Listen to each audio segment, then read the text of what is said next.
Magandang araw sa ating lahat at sa lahat ng Pilipino sa buong mundo. Kung saan man kayo naroon, magandang araw. Sa channel na ito, magtuturo tayo kung paano mag-alaga ng mga baboy para kikita tayo at asenso. So ngayon, pag-uusapan natin itong ating mga baboy o ating dumalaga o gawing inahin, kung paano maibalik sa hybrid ang kanyang breed. Kung ito ay mabagal na lumaki at yung iba talagang over chapsoy na, ang dami ng lamas, merong carrots, merong ano pa tawag doon, basta ang dami ng lamas. So yung kanyang mga anak is mabagal ng lumaki. So yun ang ating pag-aaral na pag-usapan sa video nito. Pero bago yan, kung bago ka pa lang sa aking channel, huwag kalimutan i-subscribe ang channel, like, share, comment, at huwag din kalimutan pindutin ang notification bell para lagi kang updated sa aking mga video na i-upload. So tara! So ayan ang ating pag-uusapan kung paano maibalik ang ating baboy o gawing inahing baboy o dumalaga na chapchoy na at mabagal na lumaki ang kanyang mga biik. So ang dapat natin gagawin ay una, halimbawa yung baboy natin is talagang parang native na, yung kanyang mga biik is pag nanganak yung kanyang inahin ay mga payat na, maliban doon yung matutulis ang puwit. Tapos kahit na dumididi pa, pinapakain ng booster, ang likod niya ay kita yung buto. So ang una natin gagawin is halimbawa ganun ang ating inahin o dumalaga, maghahanap tayo ng boar na pure breed pa, yung pure pa, wala pang halo.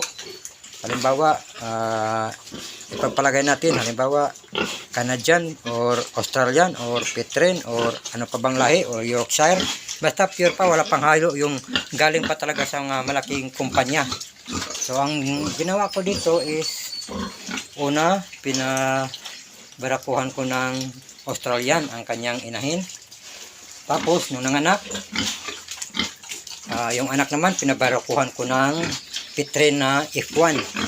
So ang labas ng aking ito, gawin ng aking dumalaga, makita mo na yung tinatawag na parang nasa 70% to 80% na siya na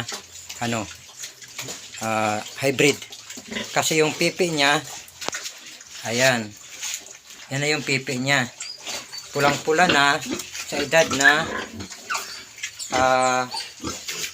magpo-4 months bukas sa 429 days, 419 days.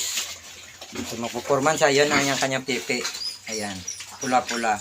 Mula edad niya ata 3 months, ganyan na yung pipi niya, or 3 months, parang ganyan, 2 months. So I think 3 months. Yan, pula na, parang naglandi. Ayan.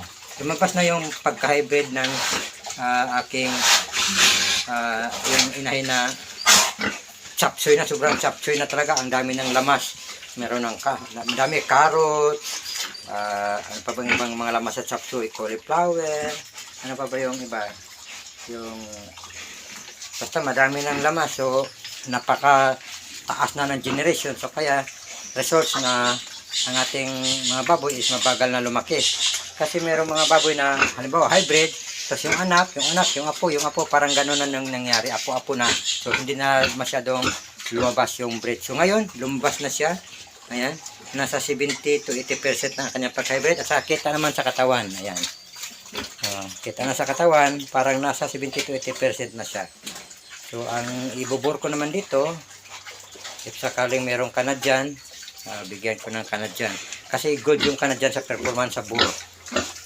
Sa inahin naman, hindi ako masyado kumbisido, pero maraming mga anak at mabilis lumaki. Pero mas gusto ko yun ang gusto ko ito, Australian Large White. Ayan. Tapos Australian Large White, tapos yung boar naman Large White Duroc, tapos yung boar niya is Australian. Ayan. So, mas gusto ko ito kaysa sa Canadian na pure at saka Australian. Gusto ko sa Canadian at Australian is boar lang. So ayan, nagkaroon na siya ng results. So maybe next anakan nito, if sakali mabulugan ito, kasi nasa mag-4 months pa lang siya, baka papasok na sa 80 to 90% na kanyang pagka-breed. So kita nyo naman ang result, parang ano na siya, parang parang hybrid na talaga siya. Ito nga, tipid-tipid na to sa kain eh.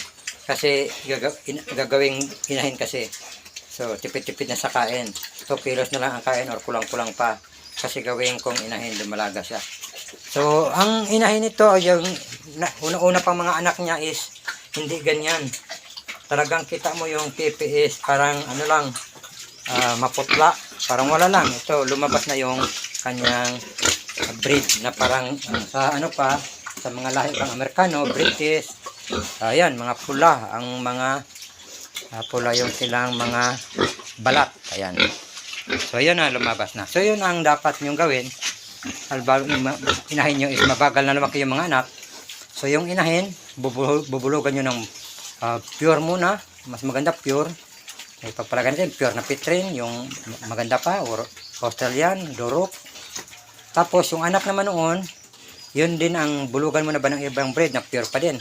So, lalabas na yun ang kanyang breed na parang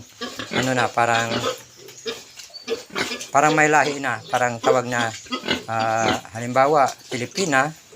So pag nag-breed ng maputi, so ang labas noon is yun na ang mga results niya. Parang mga mestizo pero malalaki. Makikita mo na yung results. Tingnan nyo ng mga Pilipina at Amerikano mag-breed. Yung anak nila, di ba?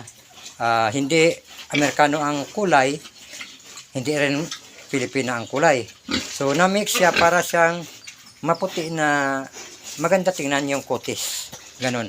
Pero wala yung kutis na pang-Amerikano talaga na kutis. Pero na-mix kasi siya, Pinay at Amerikano. So, yung anak niya, yung ganda ng kutis. So, ganito yung mga results natin kung pag-aaralan natin kung paano mag-breed ng baboy at maibalik sa dati at maibalik sa hybrid yung ating baboy na gawing inahin. Kita nyo parang naglandi na talaga siya ayan, parang naglandi na siya, pero wala yan, ganyan talaga, pula talaga siya, isang buwan na ganyan.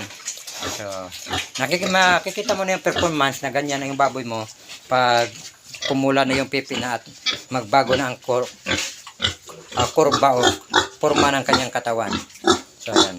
Sa mga baboy kasi na kadalasan chapchoy na, yung likod talaga pag anak, kahit na pagwalay na, bastante sa kain, bastante sa vitamins, kita pa rin yung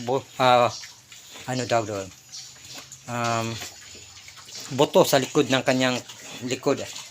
Likod parang nakataas yung buto, tapos yung puwet is manipis. So ayan, kita nyo na, ayan nasa 70 to 80% na to yung, I think, yung kanyang breed na hybrid. So ayan, tipid-tipid pa yan sa kain, pero ganyan yung katawan niya. So ayan, sana napulutan yung aral tips kung paano mag-alaga ng baboy. Sa susunod ulit, God bless us all.